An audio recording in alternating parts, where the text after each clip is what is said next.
Hey yo, what is up mga paps? It's your boy Winchester and for today's video, another day, another vlog na naman tayo. Ito yung in-order ko na PCV with rubber grommet para sa aking Ford Links. Ayan, L-type yung in-order ko. Ayun, para sa mga interesado mag-order nito at yung halimbawa, for replacement na yung mga PCB nyo, ilalagay ko yung link ng product dito sa description ng video na to para ma-order kayo direkta gaya nitong nakuha ko. At eto nga pala ay pang Honda. At syempre at the same time, pwede siya or compatible siya sa Mazda or Ford Links. Ayun, kumapalog yung check valve ng PCV, okay naman siya. At ito yung rubber grommet. Napakaayos, napakaganda, sobrang sulit impression nito mga paps.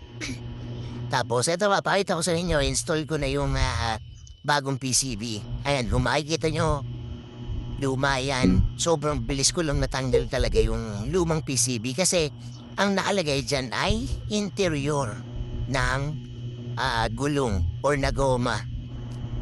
Liwagan ko lang to. Papakita ko sa inyo. Ito yung interior na ginamit ko. Pansamantagal yan. Sobrang busy lang ako kaya ngayon ko lang siya napalitan. Kasi nung nagdadrive ako, ramdam ko na medyo may singaw. Iba yung hatak ng sasakyan. So, ganun pala yun, may epekto yung PCV sa hatak. Kumbaga, para siyang bitin. Ayun, so kaya nag-decide ako na palitan na lang yung PCV at saka yung grommet. Yan. Nilagyan ko muna ng konti lang is galing doon sa dipstick para mas mabilis kung may pasok dito sa valve cover yung PCV. Ayan. Napakadali lang naman ang install nito mga paps. Kayang-kaya niyo yan, DIY lang. So, wala namang problema wala namang komplikadong proseso para gawin to or para i-install. Sobrang dali lang. Basic lang talaga siya. Yan. Make sure lang natin na nakalapat na maayos yung PCB sa grommet at yung grommet sa valve cover.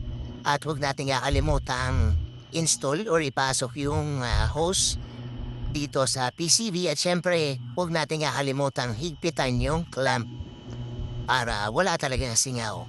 Ayan, napakaganda ng installation na nangyari dito mga paps.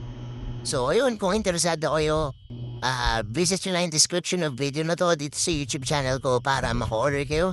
And ayun lang mga paps, sobrang solid, napakaganda. Out with the old and in with the new na tayo dito sa aking Ford Links. And if you're not yet subscribed to my YouTube channel, please consider subscribing and thanks for watching. Peace out.